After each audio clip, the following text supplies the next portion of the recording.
Okay, welcome. We've got another amazing UnBinged success story here today to share with you. I've got Mo here with me to tell his story. Mo, I really appreciate you taking the time to do this today. How are you doing this evening? No complaints, man. No complaints. It's good to be here. Yeah, it's great to have you. Yeah, like I said, I appreciate you doing this. People need to hear these stories to get inspired to see that they can really create like sustainable change. So maybe to start, let's go back to like before the program. What were things like? How did you struggle with food in the past? I think my main struggle with food, just prior to working with you, was just starting to feel like food was becoming a chore and something I just couldn't enjoy. And in that sense, I also was just kind of mindlessly eating. So it wasn't necessarily ever a point of binging, but I would like eat a lot just mindlessly, just because I was like, hey, if I'm not gonna enjoy it, I might as well just eat whatever I see. And kind of in that sense, I guess that's why I thought of like following you, because I felt in an indirect way it was kind of binging without really binging. Yeah, yeah, totally. We see different kind of degrees. Some people will, yeah, connect within a word. Like a binging is pretty can be like an intense word or version of overeating. But yeah, feeling like I remember that the first time we talked that it felt like a chore and that there was kind of mindless, maybe a little bit kind of excess eating. So what did you find to be like the hardest part of that for you? Just the fact that like I guess I would just be like I don't know. I think that the hardest part really was probably just the mindlessness of it all. Is just like food. Like I knew that I cared about my health, but I had this battle of just kind of not really enjoying what I was eating and not kind of maybe putting in the right amount of energy into finding ways to change it. So I guess that was like the real battle of like knowing better, but still kind of feeling stuck in that mode of just not enjoying things. Yeah. Yeah, it can be really frustrating like when we know we can do better and we're not, hey?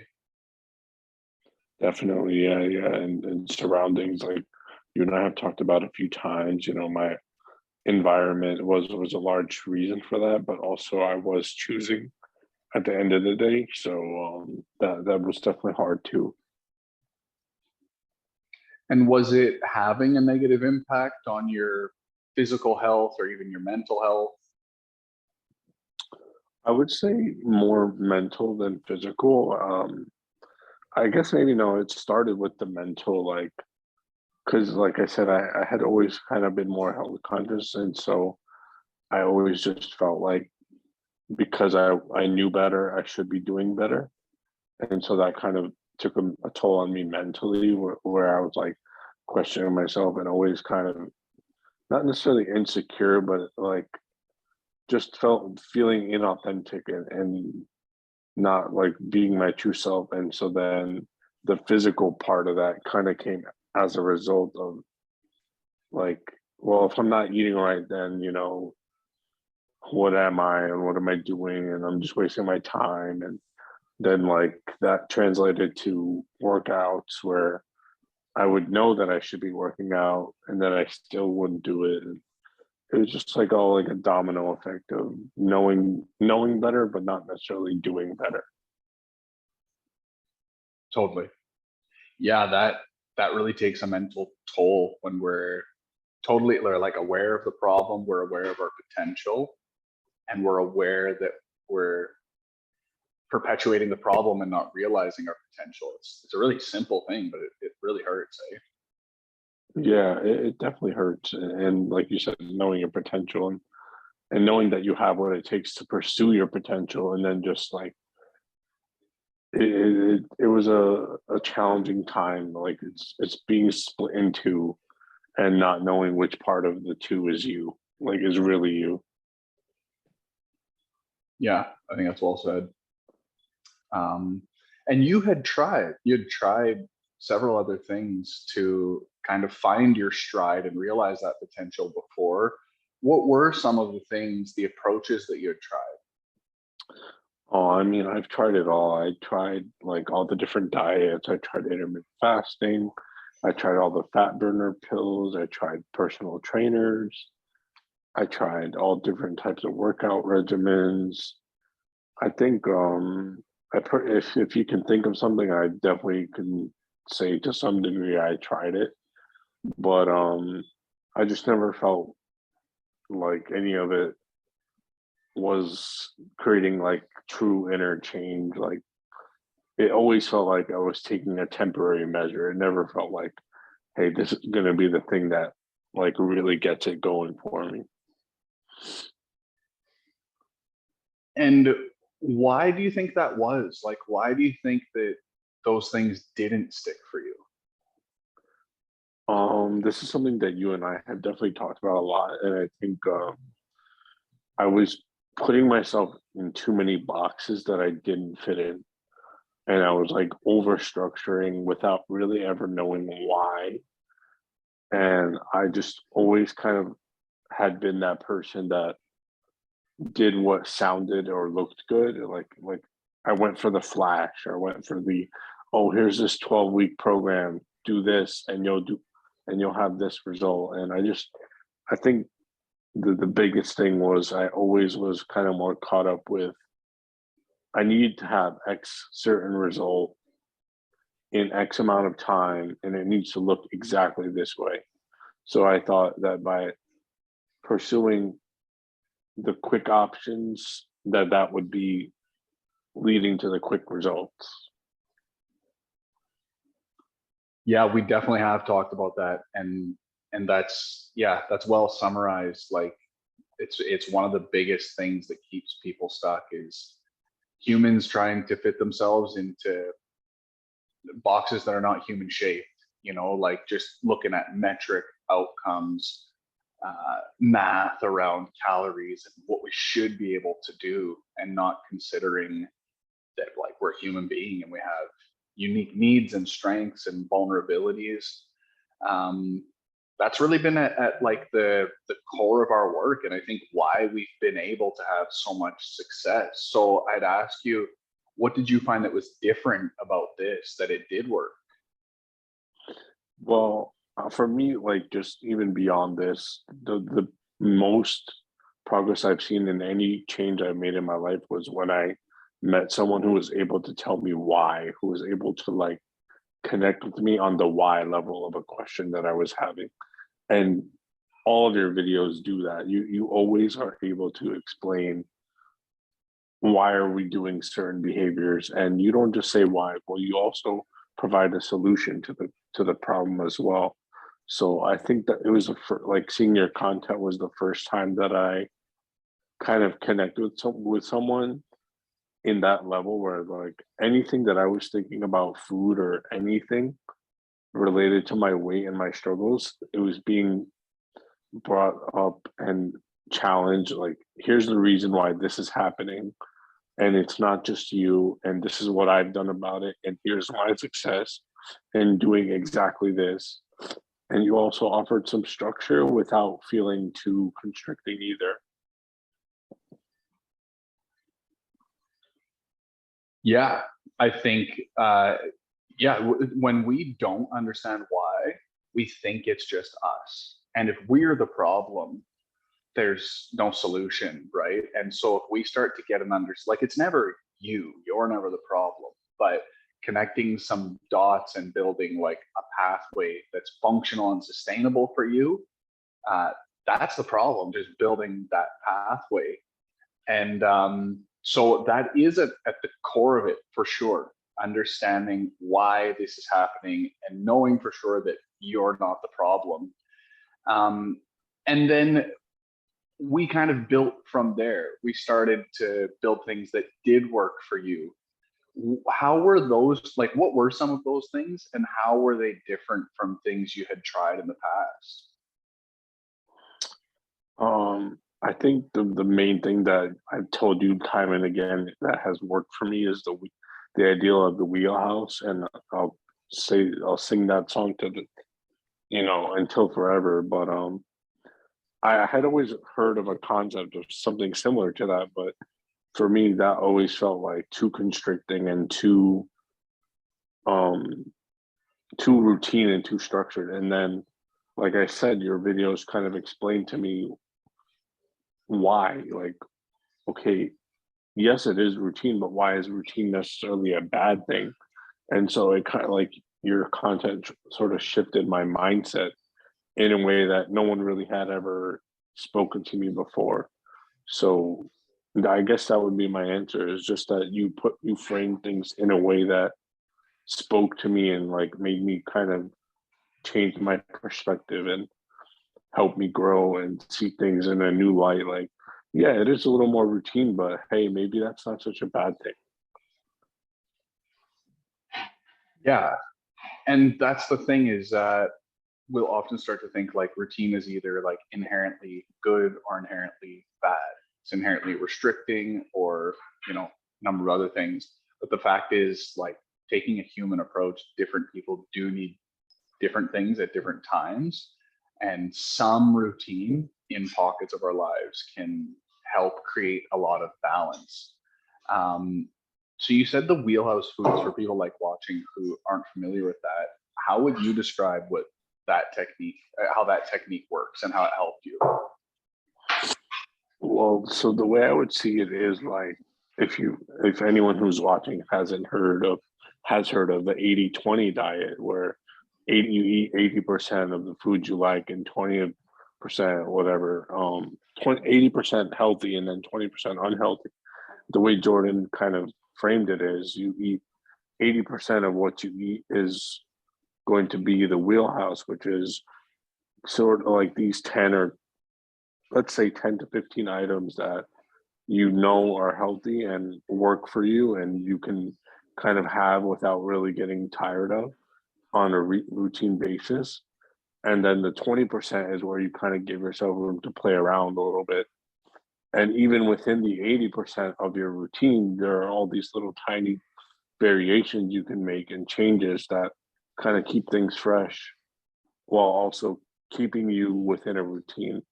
And I think that's really what helps a lot, is just having that kind of known expectation. Like, hey, for breakfast, I'm going to have these certain things, and I feel good after I eat them, and they feel good. They keep me full, and help me hit my goals.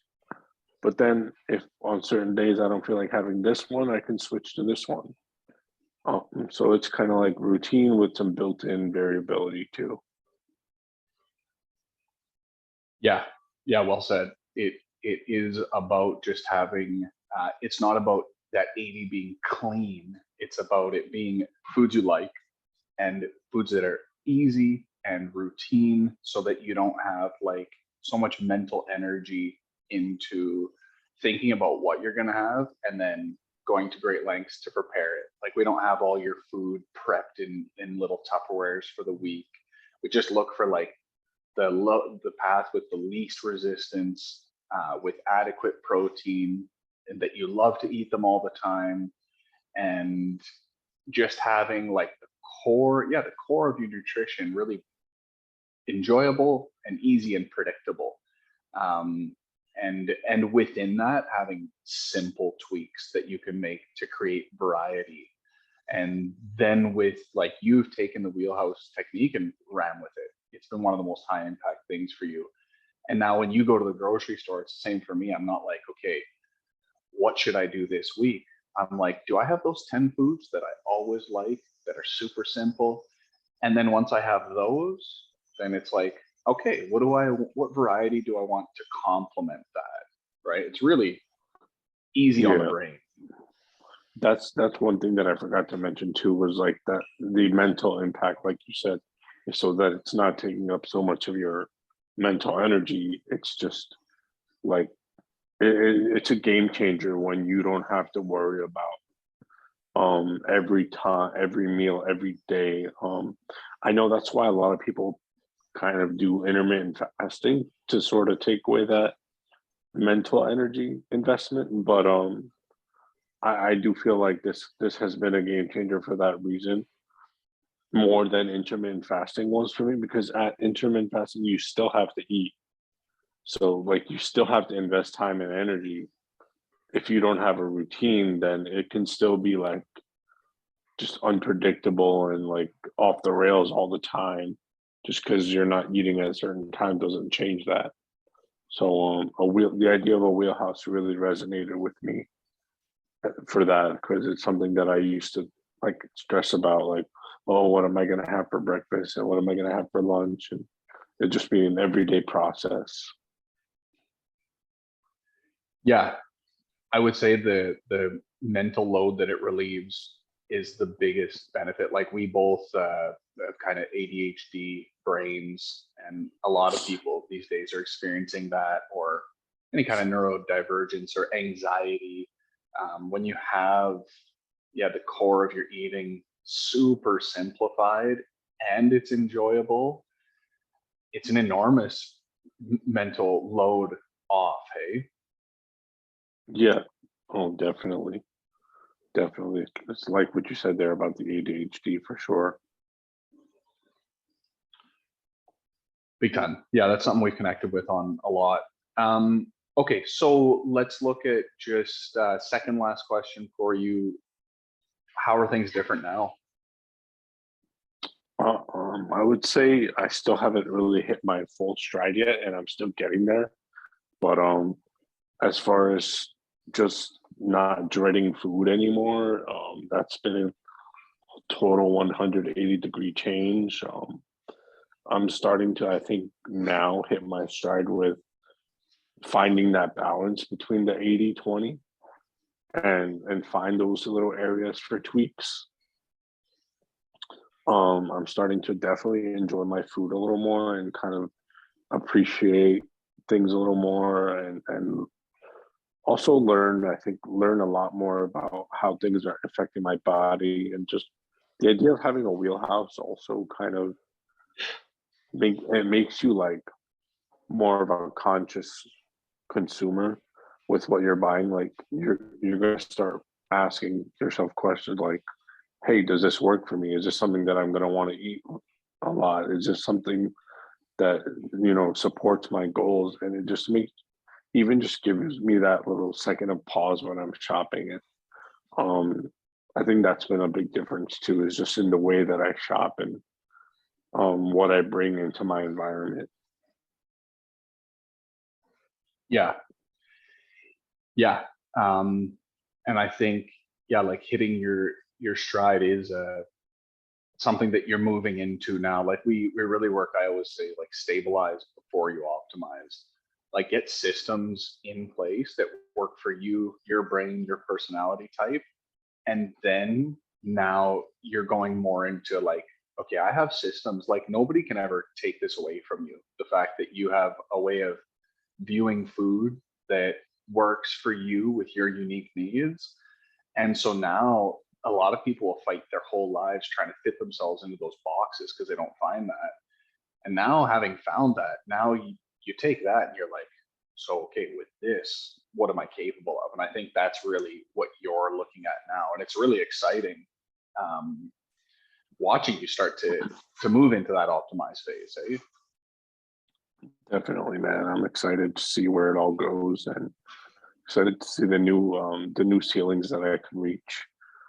Just through more of your program and more of, just like you said, optimizing now. Totally. Yeah, great. Okay, so the last question I'd ask you is, there are people, on the outside looking in, considering doing this, maybe also like comparing this with a diet or something, one of those boxes to try to fit themselves in.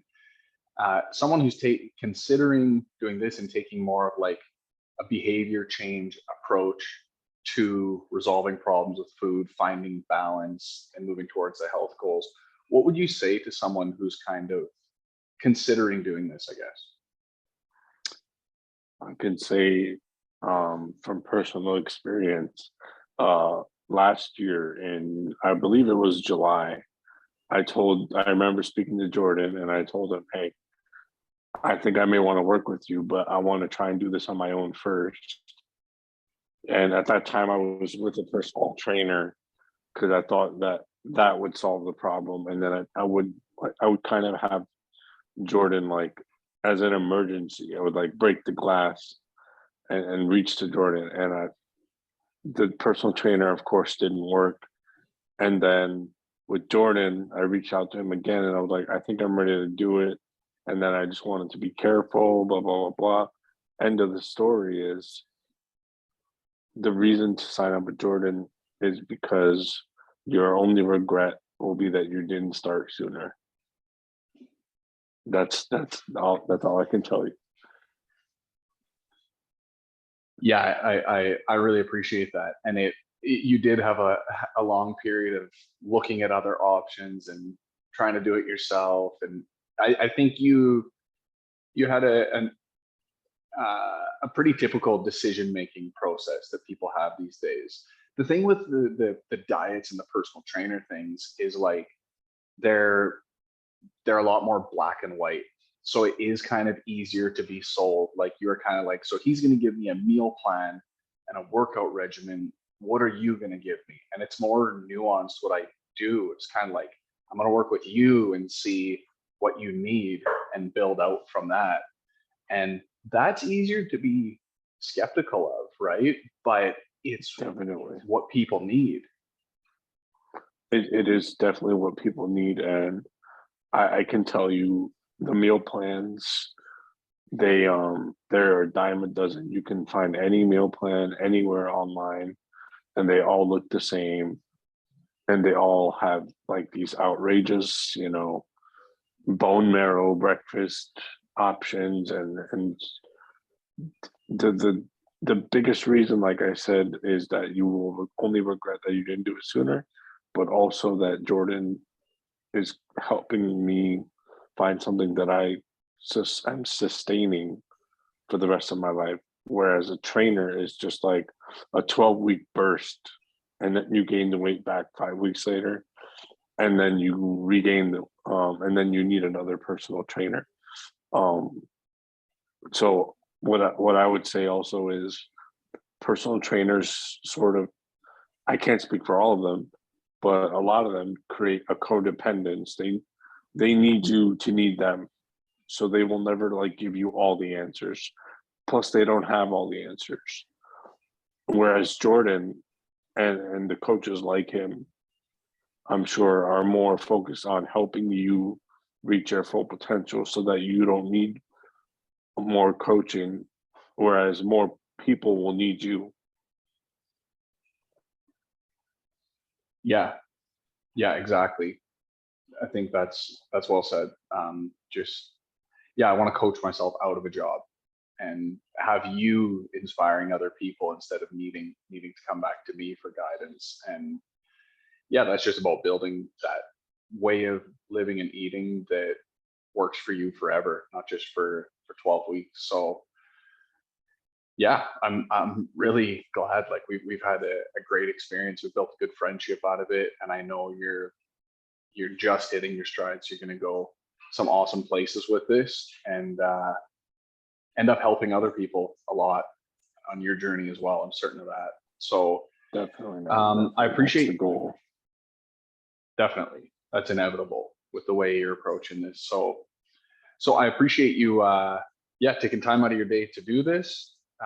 We'll wrap up there. Is there anything else that you want to say before we finish? For anyone skeptical, just take that leap of faith. That's my last comment. Take that leap of faith. Cool. Yeah, everybody deserves it. Perfect. Okay, thank you. Appreciate it, Mo. We'll finish there, and we will talk to you soon. Sounds good, brother.